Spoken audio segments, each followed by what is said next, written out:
ও উম্মার ক্লান্তি লগ্নে জাতির অতন্দ্র প্রহরী যারা আগামী দিনের প্রজন্মের বাংলাদেশের হাল ধরতে যাচ্ছে, আমরা কিন্তু দাসত্ব মুক্ত হতে পারতেছি না আজও পর্যন্ত। কেন? আমি আমার পরিচয় ভুলে গেছি। দল আর নেতা নেত্রীর পরিবর্তন হচ্ছে,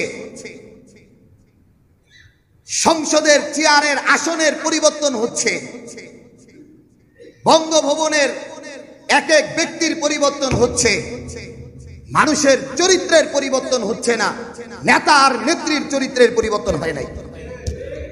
তার কারণ একটাই, এক নাম্বার দাসত্বের কলঙ্ক থেকে মুক্ত হতে পারে নাই, আর দুই নাম্বার নিজের পরিচয় ভুলে গেছে।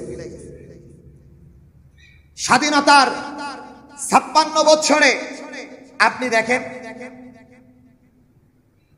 কোন আমলটা আপনি দেখেন নাই। মুরব্বিয়ানে ইজমরা যারা আছেন, বীর মুক্তিযোদ্ধারাও আছেন, মাফ করবেন, বড় দুঃখ আর ভারাক্রান্ত হৃদয়ে বলতে হয় এই কথা, যাদেরকে জাতি শ্রদ্ধার আসনের ভিতরে আসীন করে স্বাধীনতার মুক্তিযোদ্ধাদেরকে যারা দেশের চাইতেও বেশি ভালোবাসে, এই মুক্তিযোদ্ধারাও কখনো অর্থের পিছনে পইরা নিজের দেশকে জলাঞ্জলি দিয়ে দেয়। আমরা দেখেছি পিছনে দেশের জন্য এরা জীবন দিয়েছে, এই কথাটা অর্থের পিছনে ভুলে গেছে, ইজ্জত আর সম্মানের পিছনে পড়ে ভুলে গেছে। যেই মানুষগুলো স্বাধীনতার জন্য নিজের জীবনকে ব্যয় করছে, ওই 71 সনেই তো মরে যাওয়ার কথা ছিল। ওই স্বাধীনতার মুক্তিযুদ্ধে যারা জীবন দিয়েছে বুলেটের আঘাতে, কখনো পাক বাহিনীর কাছে নিজের জীবন একেবারে শেষ হয়ে যাওয়ার কথা ছিল, আল্লাহ তাআলা তাকে মুক্তি দান করেছেন, মানুষও তাকে ইজ্জত আর সম্মানের সর্বোচ্চ আসনে রাখছে। তো এই মুক্তিযোদ্ধারাও কখনো দল আর ব্যক্তির কাছে যায় রাষ্ট্র আর ব্যক্তিকেও জলাঞ্জলি দিয়ে দেয়, দেখেছি আমরা। কেন? এটা ভুলে গেছে নিজের পরিচয়। মোহতারাম হাজিরিন, বলেছিলাম সেদিন মুখ লাগাম বন্ধ ছিল দেখে সেদিন কথাগুলো বলতে পারি নাই। কিছু কিছু মানুষকে দুঃখ আর ভারাক্রান্ত হৃদয়ের কথা বলেছিলাম। যেই দিন দুই দেশের চুক্তির মাধ্যমে আমাদের দেশের রেলকে ট্রানজিট দেওয়া হলো, সেদিন বলেছিলাম একটা কথা, এ দেশে কি একজন বীর মুক্তিযোদ্ধা নাই যারা ইন্ডিয়ার দাসত্ব থেকে আমাদের দেশকে মুক্ত করবে? কারণ ভিন্ন দেশের রেল ট্রানজিট দেওয়া মানে আমার দেশ গোলামির জিঞ্জিরে আরো আবদ্ধ হওয়া। বুঝেছে, বীর মুক্তিযোদ্ধারাও বুঝেছে, রাজনৈতিক ব্যক্তিরাও বুঝেছে, বড় বড় আমলারাও বুঝেছে, কথা বলতে পারে নাই। কেন? নিজের পরিচয় হারায় যাওয়ার কারণে। মোহতারাম হাজিরিন, এটা আমার হৃদয়ের বড় রক্তক্ষরণের কথা। যেদিন বাংলাদেশ ইন্ডিয়ার সাথে রেল ট্রানজিট হলো, চুক্তির সই হলো, সেদিন বীর মুক্তিযোদ্ধাদের দাঁড়িয়ে যাওয়ার কথা ছিল যে আমাদের দেশ অন্য দেশের ট্রানজিট হওয়ার জন্য স্বাধীন হয় নাই, আমার দেশ ভিন্ন দেশের গোলামি করার জন্য স্বাধীন হয় নাই, আমার দেশ রক্তের বিনিময়ে স্বাধীন হয়েছে, মায়ের ইজ্জতের বিনিময়ে স্বাধীন হয়েছে, পরাধীনতার শৃঙ্খলে আবদ্ধ হওয়ার জন্য না। আমাদের মাথাকে সারা পৃথিবীতে উঁচু করে দাঁড়ানোর জন্য আমরা আমাদের দেশকে স্বাধীন করছি। একজন বীর মুক্তিযোদ্ধা কথা বলতে পারে নাই, বরঞ্চ সেই বীর মুক্তিযোদ্ধাগুলো তাদের সাপোর্ট গায়া, তাদের পক্ষপাতিত্ব কইরা আমাদের দেশকে জলাঞ্জলি দেওয়ার চেষ্টা করেছে। কারণ একটাই, পরিচয় ভুলে গেছে। মাফ করবেন, আমাদের কাছে প্রত্যেকটা বীর মুক্তিযোদ্ধা মাথার তাজ থাকবেও যতদিন স্বাধীনতার সূর্য বাংলাদেশে থাকবে। কিন্তু হারায়া যাওয়া যাবে না কোনো ব্যক্তি, কোন দলের পিছনে পড়ে, কোন ব্যক্তির স্বার্থে আমাদের দেশকে জলাঞ্জলি দেওয়া যাবে, এটা যেন মুখস্থ থাকে আমার। মোহতারাম হাজিরিন, আমরা আমাদের পরিচয় ভুলে গেছি, পিছনের দিকে যাই। প্রথম পরিচয়, আমি মুসলমান। মুসলমানিত্ব হওয়ার কারণে দেশত্ববোধ আমার ভিতরে আসছে। মুসলমান হওয়ার কারণে অমুসলিমরা আমাদের কাছে নিরাপদ। মুসলমান হওয়ার কারণে মসজিদগুলো যেমন মুসলমানের জন্য উন্মুক্ত আর নিরাপদ বাসস্থান, ও মুসলিমদের জন্য গির্জা আর মন্দিরগুলো তাদের জন্য নিরাপদ। কোন অমুসলিম ওই মন্দিরের ভিতরেও যেন আঘাত করতে না পারে। কোন মুসলমান তো প্রশ্নই উঠে না। কোন ভিনদেশি আগ্রাসনে যেন মসজিদের ভিতরে যেমন আক্রমণ করার সাহস পায় না, কোন মন্দির আর প্রাঙ্গণের ভিতরেও যেন তারা কোনো সাহস পায় না। এটার দায়িত্ব মুসলমান হওয়ার কারণে আমার কাদের ভিতরে আসছে। আমার কাদের ভিতরে আরো কি দায়িত্ব আসছে? একজন মানুষ যদি অনাহারে থাকে, জাতির শ্রেষ্ঠ যারা ব্যক্তিবর্গ রয়েছেন তাদের যেমন দায়িত্ব রয়েছে, আমি আমার জায়গা থেকেও দায়িত্ব মুক্ত নই মুসলমান হওয়ার কারণে। কেননা নবী আলাইহিস সালাতু ওয়াস সালাম বলেন, কুল্লুকুম রাঈন ওয়া কুল্লুকুম মাসউলুন আন রাঈয়াতিহি। তুমি রাখাল, তোমার রাখালি সম্পর্কে জিজ্ঞাসা করা হবে। মুহতারাম হাজিরিন, আমি মুসলমান হওয়ার কারণে আমি রব্বে কারীমের কাছে জবাবদিহিতার শিকার, জাতির কাছেও জবাবদিহিতার শিকার, আমার পরিবারের কাছেও জবাবদিহিতার শিকার, আমার সন্তানের কাছেও আমি জবাবদিহিতার শিকার। যদি আমি এই জবাবদিহি পথকে নাড়ায়া নিজের চিন্তা চেতনাকে, নিজের স্বার্থকে উদ্ধার করার জন্য পথ চলতে থাকি, আমি দুনিয়াও লাঞ্ছিত হব, আখিরাতেও লাঞ্ছিত হব। মুহতারাম হাজিরিন, আমি কি দায়বদ্ধতা রব্বে কারীমের কাছে? ভালো করে বুঝেন, আমি যেই অপরাধ করি, যেখানেই করি, যে অবস্থায় করি, আল্লাহ তাআলার সামনে আমাকে জবাবদিহি করতে হবে মুসলমান হওয়ার কারণে। ও মুসলিম হলে আপনার কোনো জবাবদিহি নেই। কেন নাই? আপনি জবাবদিহি ছাড়াই জাহান্নামে। ঈমান না থাকার কারণে, মুসলমানের পরিচয় না থাকার কারণে আল্লাহ আপনাকে কখনো জিজ্ঞাসা করবেন না। কিন্তু আমি মুসলমানের পরিচয় দেওয়ার কারণে, আমি মুসলমান হওয়ার কারণে, ঈমানের পরিচয় বহন করার কারণে আমি রব্বে কারীমের কাছেও জবাবদিহি করতে হবে, জাতির প্রত্যেক মানুষের কাছে আমাকে জবাবদিহি করতে হবে। মুহতারাম হাজিরিন, ভালো করে বুঝেন, রব্বে কারীমের কাছে কি জবাবদিহি করতে হবে? আমার জবান কথা বলতে না চাইলেও আমার অঙ্গ প্রত্যঙ্গ ঠিকই আমার বিরুদ্ধে সাক্ষী দিবে। সূরা ইয়াসিন রব্বে কারীম বলেন, আল্লাহুম্মা নাখতিমু আলা আফওয়াহিহিম, জবান বন্ধ করে দেওয়া হবে, জবান বন্ধ। ওয়া তুকাল্লিমুনা আইদিহিম, হাত কথা বলে, ওয়া আরজুলুহুম ওয়া তাশহাদু আরজুলুহুম, এই পা সাক্ষী দিবে। এক এক অঙ্গ প্রত্যঙ্গ আমার বিরুদ্ধে রব্বে কারীমের কাছে সাক্ষ্য দিবে। এই এক জবাবদিহিতা আমি না চাইলেও আমাকে জবাবদিহি করতে হবে। রব্বে কারীম বলেন, কাল হাসরের ময়দানে মানুষ তার আমলনামা দেখতে থাকবে। সূরা বনী ইসরাঈল রব্বে কারীম বলেন, সেদিন অবস্থা এমন হবে, লা ইউগাদিরু সাগীরাতাহু, সূরা কাহাফ, লা ইউগাদিরু সাগীরাতাহু ওয়ালা কাবীরাতান ইল্লা আহসাহা। প্রত্যেক মানুষই আল্লাহ তাআলা বলবেন, ইকরা কিতাবাক কাফা বিনাফসিকাল ইয়াউমা আলাইকা হাসিবা। দেখো তোমার আমলনামা। বান্দা নিজে আমলনামা দেখে চোখ থেকে অঝরে পানি ঝরায়। সেদিন মানুষগুলো আফসোস করে বলবে, লা ইউগাদিরু সাগীরা ওয়ালা কাবীরা ইল্লা আহসাহা। আমার ছোট গুনাহকেও ছাড়ে নাই, বড় গুনাহকেও ছাড়ে নাই, সব দেখি লিপিবদ্ধ। সেদিন মানুষ আফসোস করবে। শুধু তাই না, মানুষ সেদিন আফসোস করবে, রব্বে কারীম ডাকবেন, ও বান্দা এই অপরাধগুলো করছো কেন? বান্দা অকপটে অস্বীকার করবে, আল্লাহ এমন কাজ আমি করি নাই। আল্লাহ তাআলার জমিন সেদিন সাক্ষ্য দিবে, ইয়াউমা ইদিন তুহাদ্দিসু আখবারাহা। জমিন দাঁড়ায় বলবে, আল্লাহ এই এই অপরাধ এই এই ব্যক্তি করছে। আমাকে সাক্ষী দিতে হবে না, আমাকে বলতে হবে না, অটোমেটিক সাক্ষ্যগুলো এসে পড়বে। কিরামান কাতিবিন ইয়ালামুনা মা তাফআলুন, কিরামান কাতিবিন যা লিখছে, যা করছি তাই লিখছে, এগুলোকে রব্বে কারীমের সামনে পেশ করা হবে।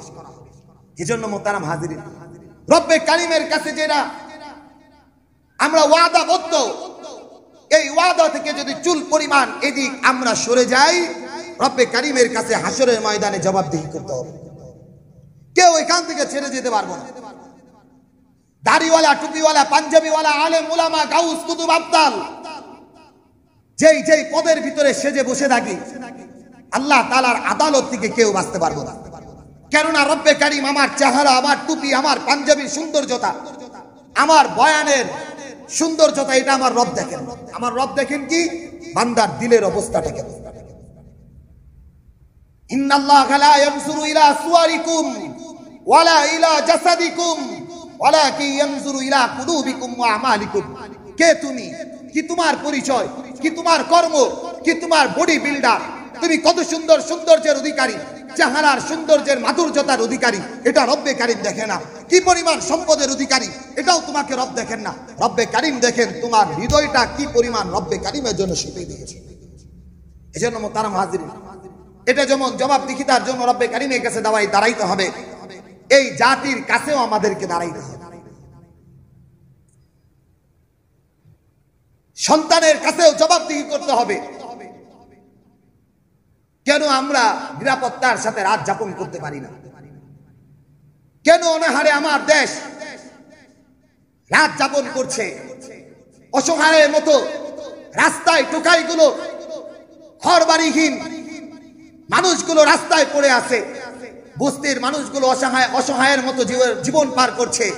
অথচ সেই বস্তির পাশ দিয়ে বড় বড় আমলা, এমপি, মন্ত্রীরা চলে যাচ্ছে, একবারের জন্য হৃদয়ের ভিতরে দুঃখ আর কষ্ট অনুভব করতে পারছে না।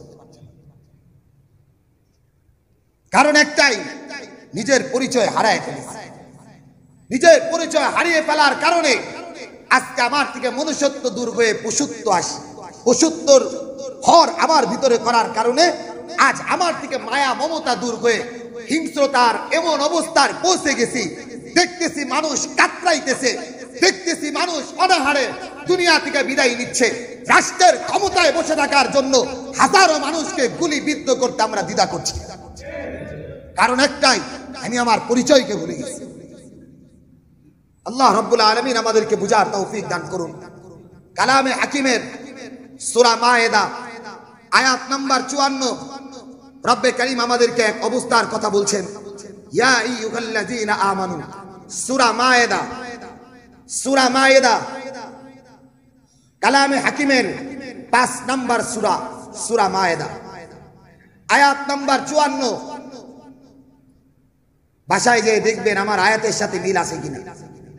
আল্লাহ তাআলা বলেন, ইয়া আইয়ুহাল্লাযীনা আমানু, ও ঈমানদারগণ, মাইয়ারতাদ্দা মিনকুম আন দীনিহি, যদি আল্লাহর দিন থেকে তোমরা সরে যাও, দিনের নীতি আর নৈতিকতা থেকে সরে যাও, আল্লাহর দিন বুঝা থেকে যদি তোমরা সরে যাও, মনে রাখো ফাসাউফা ইয়াতিল্লাহু বিকওমিন, এমন এক জাতিকে আল্লাহ তাআলা অচিরেই পাঠাবেন, ইউহিব্বুহুম ওয়া ইউহিব্বুনা, যারা আল্লাহ তাআলাকেও ভালোবাসবেন, রব্বে কারীমও তাদেরকে ভালোবাসবেন।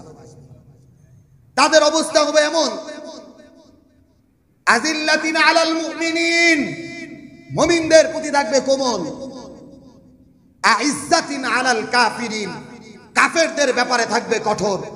কি করবে তারা?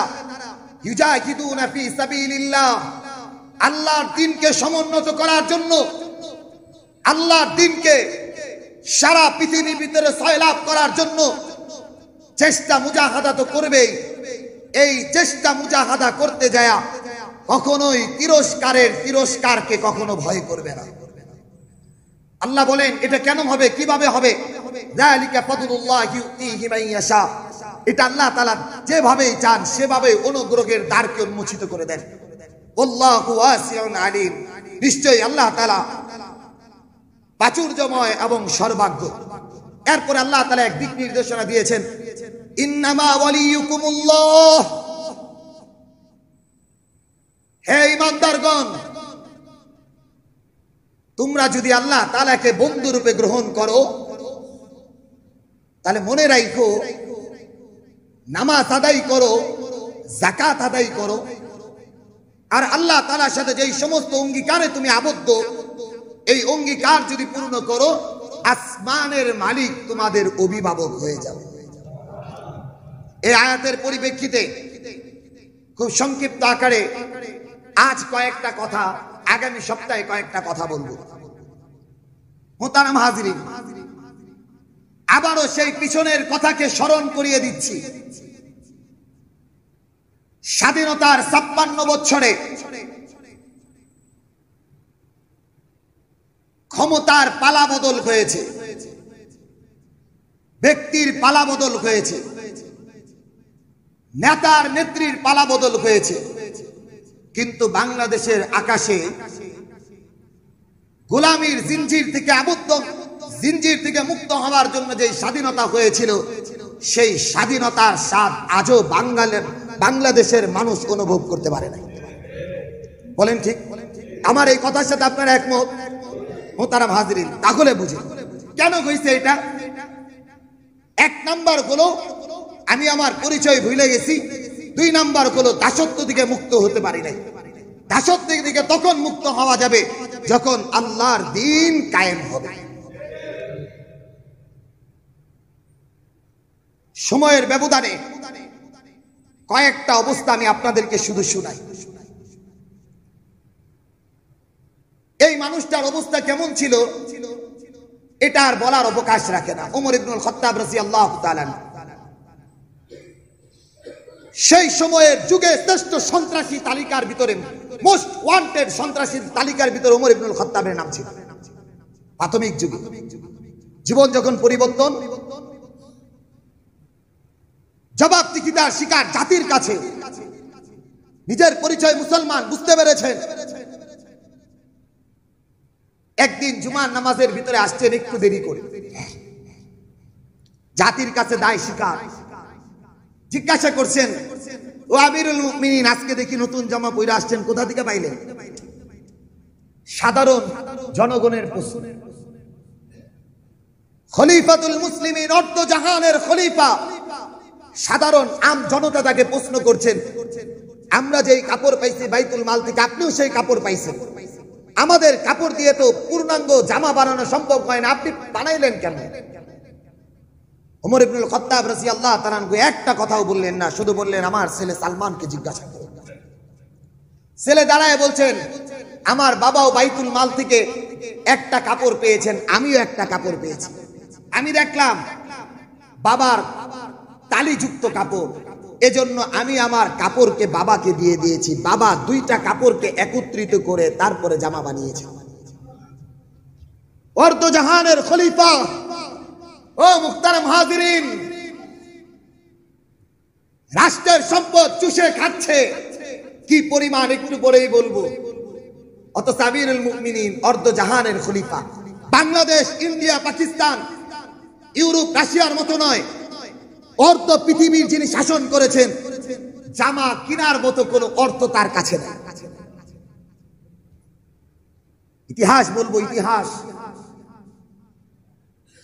ওমর রাদিয়াল্লাহু তাআলা আনহু খিলাফতের পরে উসমান রাদিয়াল্লাহু তাআলা আনহু, উসমান রাদিয়াল্লাহু তাআলা আনহুর পরে আলী রাদিয়াল্লাহু তাআলা আনহু অর্ধ জাহানের খলিফা। আরো বেশি আলী রাদিয়াল্লাহু তাআলা আনহু আল্লাহ রাসূলের দেওয়া খুব ভালোবাসার এক বর্ম ছিল, যেটা খাইবারের যুদ্ধে যেই বর্ম উনি পরিধান করেছিলেন রাসূল থাকতে, এই বর্ম হারায় গেছে। উনি রাষ্ট্রপ্রধান, অভিযোগ করলেন ওই সময়ের প্রধান বিচারপতি কাজী সুরাহের দরবারে। যাই বললেন, কাজী সাহেব, আমার বর্মটা, যুদ্ধের পোশাকটা অমুক ইহুদির কাছে, আপনি একটু বিচার কার্য পরিচালনা করে দিন। আমিরুল মুমিনিন প্রধান বিচারপতির কাছে এই কথা বললেন। প্রধান বিচারপতি বললেন, আগামীকাল 10টায় বিচার হবে। আমিরুল মুমিনিন আয়েশা সাধারণ মানুষের মতো চেয়ারে বসছেন। কাজী সুরাই ওনাকে প্রথম বললেন, ও আলী, বিবাদীর কাঠগড়ায় দাঁড়া, আসামি থাকবে অপর দিকে, আপনি থাকবেন অপর দিকে। সবাই নিস্তব্ধ। প্রধান বিচারপতি আলী বলছেন, অথচ উনি খলিফাতুল মুসলিমিন, আমিরুল মুমিনিন না বইলা উনি তাকে নাম সম্বোধন করে বলার পরে আলী রাদিয়াল্লাহু তাআলা কাঠগড়ায় আসলেন। আবার জিজ্ঞাসা করলেন, আলী, আপনি যে বিচার দায়ের করেছেন, এই বিচার দায়েরের ভিতরে আপনার সাক্ষী আছে? এই বর্ম যে আপনার? বলে, হ্যাঁ সাক্ষী আছে। কি সাক্ষী? সাক্ষী বলে, আমার দুই ছেলে হাসান আর হুসাইন। বলেন তো মুহতারাম হাজিরিন, পৃথিবীর ইতিহাসে হাসান হুসাইনের মতো বড় সাক্ষী আর কেউ আছে? আল্লাহ রাসূল বলেছেন, সাইয়্যিদাতু শাবাবি আহলিল জান্নাহ, জান্নাতের যুবকদের সর্দার হবে হাসান হুসাইন। কাজী সুরাই বললেন, আর কেউ আছে? বললেন, আর কেউ নেই। বলে, শুনেন আলী, শুনেন, ছেলের পক্ষে, বাবার পক্ষে ছেলের সাক্ষী গ্রহণযোগ্য নয়। রাষ্ট্রের প্রধান খলিফাতুল মুসলিমিন, প্রধান বিচারপতি জানায় দিলেন, বাবার পক্ষে সন্তানের সাক্ষ্য গ্রহণযোগ্য নয়, অতএব সাক্ষ্য প্রমাণে এই বর্ম ইহুদির বর্ম ইহুদির কাছেই থাকবে। আলী রাদিয়াল্লাহু তাআলা নিশ্চুপ হয়ে কাঠগড়া থেকে নিচে নেমে আসলেন। এবার কাজী শুরাই বললেন, ও আমিরুল মুমিনিন, এবার তো কার্য পরিচালনা শেষ, এবার আমি আপনাকে আমিরুল মুমিনিন সম্বোধন করে বলছি। এই কারণে আমি যদি আগে আপনাকে আমিরুল মুমিনিন বলতাম, তাহলে বাদী আর বিবাদীর ভিতরে কোনো তফাৎ থাকতো না। যে আমার কাছে অপরাধী হিসাবে আপনি সাব্যস্ত করেছেন, সে তখন ভয় পেয়ে যাইত। আমি আপনাকে আমিরুল মুমিনিন বললে সে মনে করতে আমি পক্ষপাতিত্ব করছি আপনার। অতএব আল্লাহর আদালতে আমাকে জবাবদিহি করতে হবে। ওই জবাবদিহিতার দায় মুক্ত হওয়ার জন্য আপনাকে আলী বলেছি, আপনি আমাকে মাফ করবেন। ও মুহতারাম হাজিরিন, আমিরুল মুমিনিন কাজী শুরাইকে বুকের সাথে জড়ায় ধরে বললেন, আল্লাহর কসম, তোমার মতো বিচারপতি যতদিন থাকবে, আল্লাহর দ্বীন থেকে কোনো মানুষ মাহরুম হবে না। শুধু তাই না মুহতারাম হাজিরিন, ইহুদি বর্মটা এনে আলীর সামনে তুলে ধরে বললেন, ও আলী, ও আমিরুল মুমিনিন, এই বর্ম নিঃসন্দেহে আপনার। আমি শুধু আপনাকে বর্ম দিচ্ছি তা না, সাথে মুসলমানের ঐতিহ্য, আল্লাহর আদালতে দাঁড়ানোর ভয় ভীতি আমাকে মুক্ত করে দিচ্ছে। আমিও আপনার সাথে আপনার আনুগত্য করে মুসলমান হয়ে গেলাম। ও মুহতারাম হাজিরিন, প্রধান বিচারপতি, রাষ্ট্রের প্রধান আলীকে আলী বলে সম্বোধন করছে, কাঠগড়ায় নিয়ে দাঁড় করিয়ে দিচ্ছেন। কারণ একটাই, কে আমিরুল মুমিনিন এই পরিচয় নাই, কে বাদী আর বিবাদী এই পরিচয় নাই, আল্লাহর আদালতে আমাকে জবাবদিহি করতে হবে, এই পরিচয় প্রধান বিচারপতি বহন করেছে। এই জন্য মুহতারাম হাজিরিন, স্বাধীনতার ৫৬ বছরে দল মত নির্বিশেষে যারাই পরিবর্তন হয়েছেন, দুর্নীতির তালিকায় আমার দেশ বারবার শীর্ষে অবস্থান করেছেন, দুর্নীতি থেকে মুক্ত হতে পারে নাই। কারণ একটাই, নিজের পরিচয় মুসলমান ভুলে গিয়েছে। ২ নাম্বার, আল্লাহর আদালতে জবাবদিহি করতে হবে, এটাও ভুলে গেছে। জাতির কাছেও জবাবদিহি করতে হবে, সেটাও ভুলে গেছে। এজন্য পোশাক আর লেবাসের পরিবর্তনের চাইতে চরিত্রের পরিবর্তন বেশি হওয়া দরকার।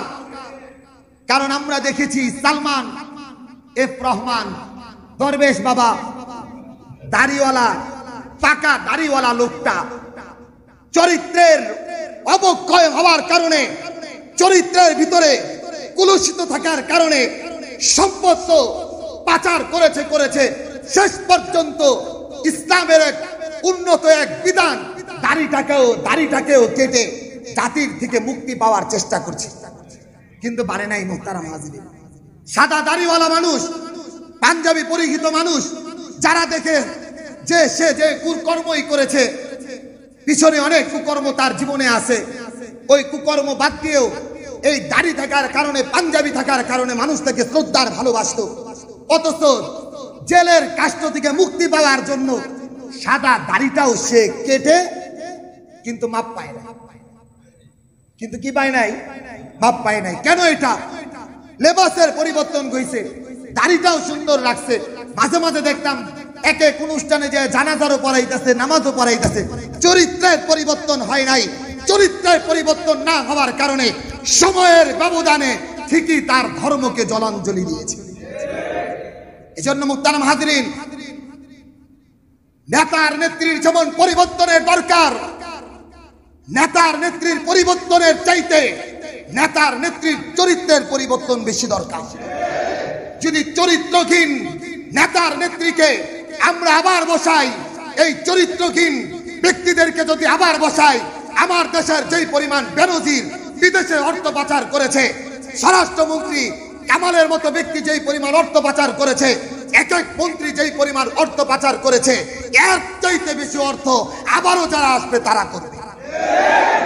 এটার জন্য দরকার যেটা, আল্লাহর দ্বীন বাস্তবায়নের জন্য এমন ব্যক্তিকে নিযুক্ত করা, আল্লাহর দ্বীনকে কায়েমের জন্য পথ নির্দেশনাকে গ্রহণ করা এমন ভাবে যারা আগামী দিনের বাংলাদেশের উপরে যেন কেউ চোখ তুলে তাকাতে না পারে, ভিন দেশের জিনজির থেকে যেন আবদ্ধ থেকে আমরা মুক্ত হতে পারি, স্বাধীনভাবে রাত্রি যাপন করতে পারি, কোন মানুষ যেন অসহায়ের মতো জেলখানায় আবদ্ধ না হয়, কোন মানুষ যেন একদিনের জন্য অসহায়ের জিন্দেগি অবলম্বন করতে না পারে। একজন সাধারণ পুলিশ অফিসার হয়ে যেই পরিমাণ অর্থে সম্পদের মালিক হয়েছে, পরবর্তী সময়ে যেন এমনটা কেউ করতে না পারে। এজন্য আমাদের ব্যক্তি আর চিন্তা চেতনা যেই পরিমাণ পরিবর্তনের দরকার, এর চাইতে বেশি ইসলামিক আদলে চরিত্রের পরিবর্তন দরকার। ও মুহতারাম হাজিরিন, আমি আপনাদেরকে শুধু কয়েকটা কথা বলে শেষ করছি, আর বাকি অংশ আগামী সপ্তাহে বলবো ইনশাআল্লাহ। শুধু একটা কথা বলি, ইসলামী আদল, ইসলামী ন্যায়পরায়ণতা যখন আসবে, উম্মার রাত্রি যাপন নিরাপদে ঘুম হবে। ইসলামের চতুর্থ খলিফা, পঞ্চম খলিফা ওমর ইবনে আব্দুল আজিজ না রাসূলকে দেখেছেন, সাহাবায়ে কিরামকে ওইভাবে দেখেছেন তাও না, কয়েকজন সাহাবায়ে কিরামকে হয়তোবা পেয়েছেন। এই ওমর ইবনে আব্দুল আজিজ রাহিমাহুল্লাহ তাআলা রাতের বেলা মোমবাতি জ্বালিয়ে রাষ্ট্রের কাজ করছেন। খেয়াল করবেন ভালো করে, মোমবাতি জ্বালিয়ে রাষ্ট্রের কাজ করছেন। হঠাৎ করে এক মানুষ আসলেন, সামনে বসা আমিরুল মুমিনিনের কাছে ওই রাষ্ট্রীয় মোমবাতিটাই জ্বালানো। উনি ওই ভাইকে জিজ্ঞাসা করলেন, ভাই আপনি কি রাষ্ট্রের কাজে আসছেন না ব্যক্তিগত কাজে আসছেন? ওই মানুষ বলল, আমিরুল মুমিনিন, আমি রাষ্ট্রীয় কাজে আসি নাই, আমার ব্যক্তিগত আপনার সাথে পরামর্শ করতে আসছি। আমিরুল মুমিনিন ওমর ইবনে আব্দুল আজিজ মোমবাতিকে নিভিয়ে দিলেন, নিভিয়ে দিয়ে আরেকটা মোমবাতি জ্বালালেন। বলে, বলেন আপনার কথা। কথা শেষ? বললেন কথা শেষ? বলে হ্যাঁ। এবার উনি আবার মোমবাতিকে নিভিয়ে দিলেন, আরেকটা মোমবাতি জ্বালালেন। ওই মানুষ জিজ্ঞাসা করল, আমিরুল মুমিনিন, আপনি এক মোমবাতি জ্বালিয়ে আরেক মোমবাতি ব্যবহার করলেন কেন? বলে, শুনো, এতক্ষণ আগে যে মোমবাতিটা ব্যবহার করতেছিলাম এটা রাষ্ট্রীয় সম্পদের মোমবাতি। অতএব তোমাকে যখন জিজ্ঞাসা করেছি কি কাজে এসেছো, তুমি বলেছো ব্যক্তিগত, এজন্য ব্যক্তিগত কথার জন্য রাষ্ট্রীয় মোমবাতি ব্যবহার হতে পারে না। সঙ্গে সঙ্গে বলেন, এই মোমবাতি আমার কিনা, আমার অর্থে কিনা মোমবাতি, অতএব এই মোমবাতি জ্বালিয়ে তোমার সাথে কথা বললাম।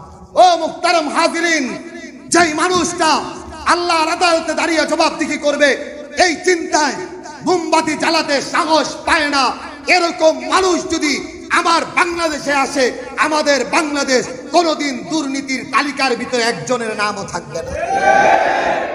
মুখস্থ রাখা চাই, বুঝা চাই, অনুভব করা চাই। শুধু একটা কথা, একটা থিওরি আমি আপনাদেরকে শোনাই। এই 16 বছরে পিছনে কীর্তিকলাপ কি হয়েছে না হয়েছে সেটা অনেক দূরের ব্যাপার।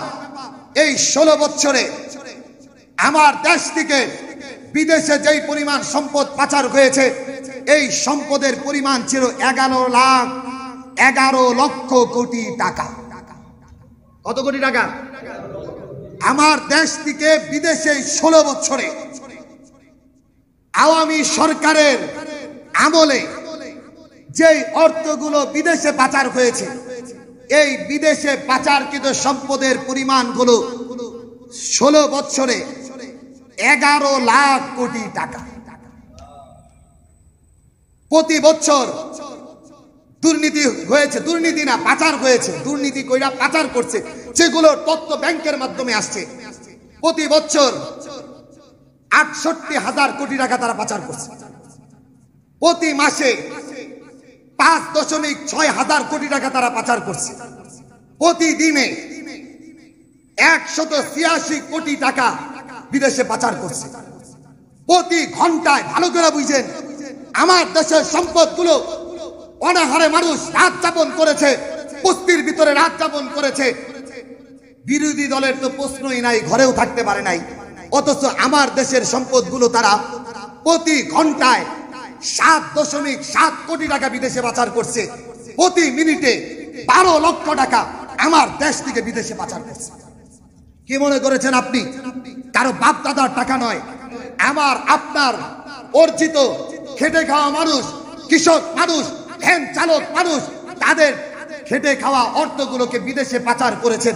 ও মুহতারাম হাজিরিন, এই সমস্ত মানুষগুলো যদি আবার আসে, 16 বছরে পাচার করেছে 11 লাখ কোটি টাকা, এই মানুষগুলো যদি আবার আসে, যারা এই টাকাগুলোকে পাচার করেছে, এরা যদি আবার এই জায়গায় বসে, মনে রাখবেন কত হাজার কোটি টাকা পাচার হবে তার কোনো শেষ নাই। রব্বে কারীম আমাদেরকে বুঝার তৌফিক দান করুন। ওমা তৌফিক ইল্লা বিল্লাহ। আগামী সপ্তাহে আরো কিছু কথা বলবো। ওমা তৌফিক ইল্লা বিল্লাহ। যারা